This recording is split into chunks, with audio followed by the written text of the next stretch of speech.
All other sounds were shut out by the howling wind as the forest screamed in the fierce storm.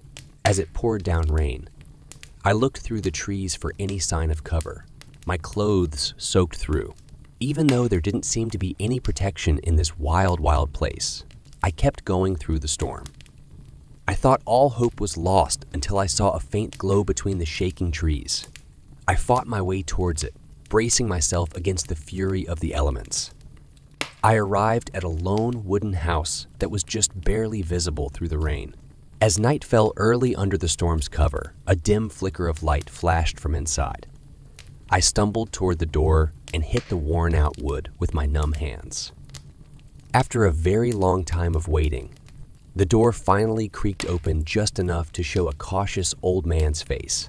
His hair and beard were a tangled mess that framed his deep-set eyes, which sparkled with a brightness that cut through the chaos of the storm. He opened the door for me without saying a word, being careful not to make a joke about how wet I was. I thanked him very much, and then he locked the door behind me. The stormy winds were blocked out, but I felt nervous being around this stranger. A cozy fire kept the one-room house warm, even though it wasn't very fancy. I introduced myself nicely and told them that I was traveling through these woods by myself before the rain got in the way. With a short nod, the man acknowledged what I said and looked at the fire. "Get dry, because that storm doesn't seem to be stopping. You're welcome to rest here until it goes away," he said in a rough voice from not using it in a while. His manner was polite, but he didn't say his name or give any information about how he lived alone in these remote woods.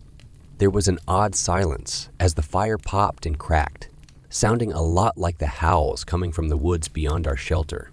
I didn't want to accept the change of dry clothes that had been left folded by the fire until I was kindly told to do so. Since I had some privacy, I took off my wet clothes and put them on next to the warm fire. We could hear a deep boom coming from outside. The walls around us were shaking as if an old tree had just died in the storm. My host stood still in the wavering firelight, like a taxidermied animal, and stared at me with such intensity that it made me cold and had nothing to do with the wet clothes that had been thrown away by the flames. The cold night went by slowly as I tried to sleep but couldn't find a comfortable place to stay. When dawn's soft light finally came through the cracks in the walls, my host was already up and doing things that didn't seem to have anything to do with the talk. The man moved in jerky, agitated ways, as if he were filled with a nerve energy that was much stronger than normal nervousness. Breakfast was short and quiet. It was just strong tea and rough bread with no ceremony or offer to share the meal.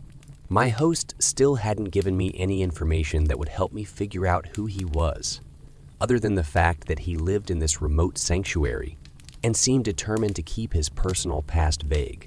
Even though he was kind enough to give shelter from the storm, there was a deep sense of unease in every interaction between us. Even though the roaring winds outside had died down a bit, the rain kept beating on the wooden walls and roof nonstop. It didn't look like anyone could get away until the break in the weather. I decided not to ask my wary host any more questions and instead took my time exploring the few rooms that were available. I was interested in the one book on a shelf. It was an old book of local stories and tales, and the pages were yellowing from age. As I turned the pages, creepy woodcut pictures of monsters and strange disappearances that happened in these woods hundreds of years ago caught my attention. A loud crash from outside broke the cabin's thin sense of being alone. When my host and I slammed the door and threw back the heavy bolts, we saw that a huge oak had finally died from the storm. Its huge trunk was lying across the path that led into the thick forest. Just beyond, something moved quickly behind the trees and disappeared into the darkness before we could make out what it was. Before securing the bolts again, my friend let out a low, ominous laugh and mumbled something I couldn't understand. The only thing that caused the crash was an old tree. "Let me show you the way around. We might feel better after a walk." I didn't want to agree, but I did, even though I felt uneasy. As we took the side path around the downed oak, the trees seemed to get closer together, making the woods feel more stifling. The way my host led was strange. He loped along as if he were about to run or fight. He stopped all of a sudden and knelt down, motioning for me to do the same. A hunched figure moved in the distance through the sheets of rain. It dragged one leg as it sniffed the air and slowly turned its deformed head toward us. It looked back at us with two spots of light that almost looked like eyes, but then it moved off into the woods. Then, my guide got up with a grim face and motioned for me to follow him back to the cabin in silence. We rushed through the squelching mud. That night, strange sounds came from outside the walls of protection. They were low moans of pain or anger that could be heard through the wind and rain. As I stared out into the pitch, black night, my host muttered something to himself that I couldn't understand.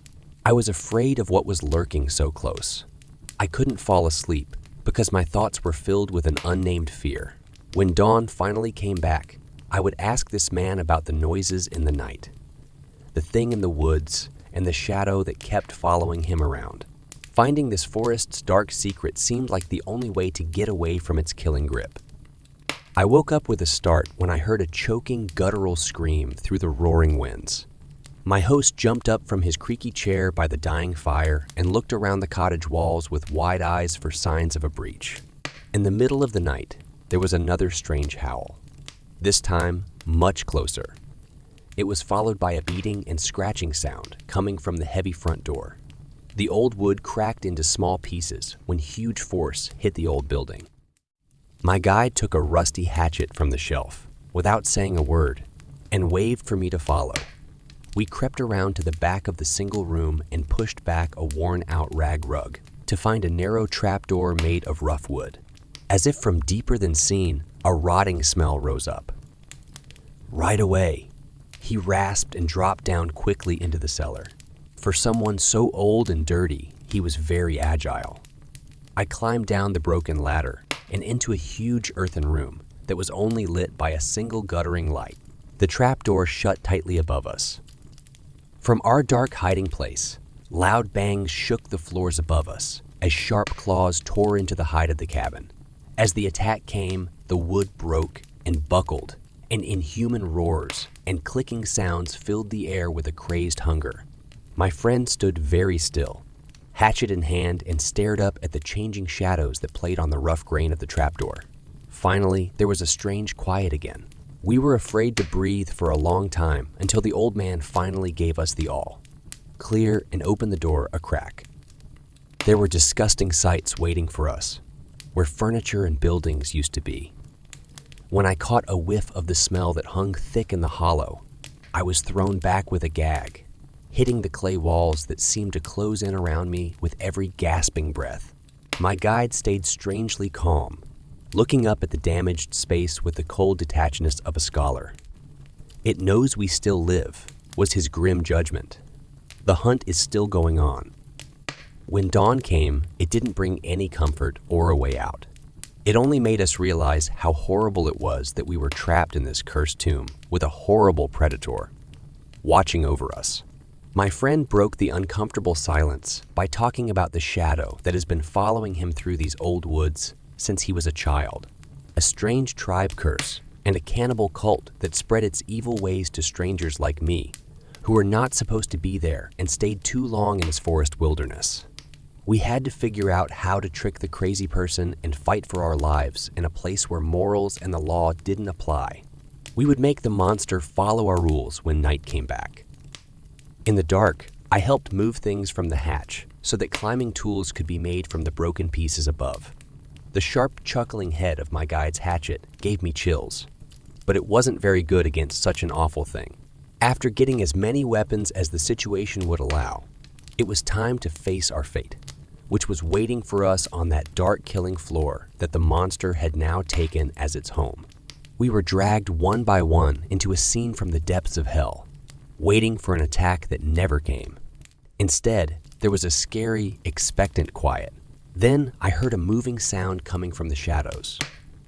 A low moan came from the pitch, black darkness, and it was joined by raspy breaths and the sound of curved claws scraping old floors.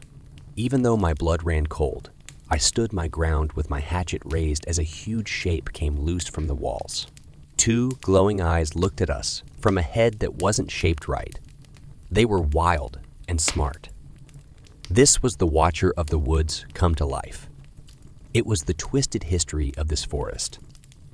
It charged with a scary howl and moved too fast for its size. I swung with all my strength, but all I did was cut through empty air as it veered off to the side with unnatural ease. When it hit my partner, a rough backhand sent me flying into broken pieces. I saw a flurry of cuts and snapping jaws through a pulsing haze. The crone matched its wild strength blow for blow. The hatchet bit deep and got stuck fast in thick fur and twisted bone, making a wet crunch sound. The animal let out a painful roar, which made the old man in the woods smile in a cold, wild way. Getting my bearings, I rejoined the fight with sharp sticks I had found in the rubble. Our enemy was tired, but it kept attacking without caring about pain or survival.